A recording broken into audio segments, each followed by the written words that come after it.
Como selecionar ações? Eu criei um método que busca selecionar ações com base em 3 critérios.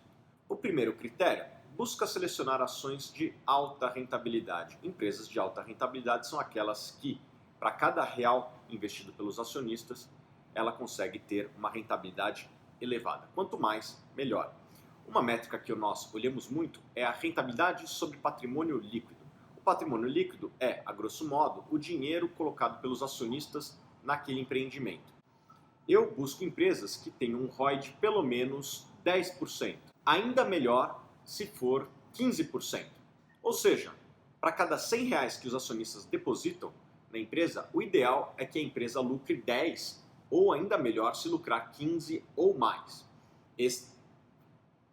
Esta é uma métrica que avalia a qualidade daquela empresa. Outro critério que eu também observo é a relação de preço. De nada adianta comprar um produto muito bom ou uma ação muito rentável se for uma ação cara. Então, nós buscamos também empresas que estejam negociadas num múltiplo ou num preço interessante. Um múltiplo que eu gosto de utilizar é a relação preço-lucro. Obviamente, existem outros indicadores também, cada um com a sua fortaleza e fraqueza, mas aqui, para facilitar, vamos usar a relação preço-lucro.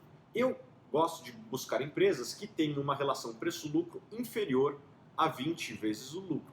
Se você for analisar o histórico de investimentos do Warren Buffett, é muito raro que ele adquira empresas que tenham múltiplos superiores a 20 vezes o lucro.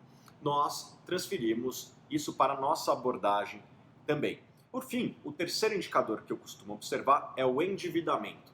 Quando analisamos a principal causa de mortalidade das empresas, é a dívida. Portanto, a gente busca empresas que tenham endividamento controlado.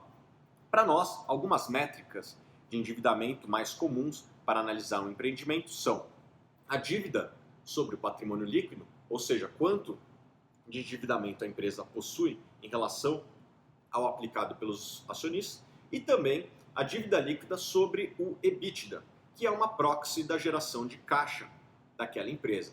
O ideal é que procuremos empresas que tenham uma dívida líquida sobre patrimônio líquido inferior a 100%, ou seja, que a empresa possua uma dívida com terceiros inferior ao que os acionistas depositaram naquela empresa. Melhor ainda se for 50% ou menos. Outro indicador que a gente acabou de citar é a dívida líquida sobre EBITDA.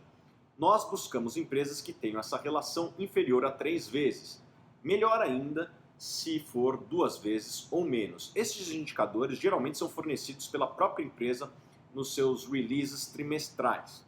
Concluindo, nós buscamos empresas que são rentáveis, que estejam sendo negociadas num múltiplo acessível e também que possuam um balanço sólido. Dessa forma, você vai estar comprando uma empresa sólida, rentável e barata.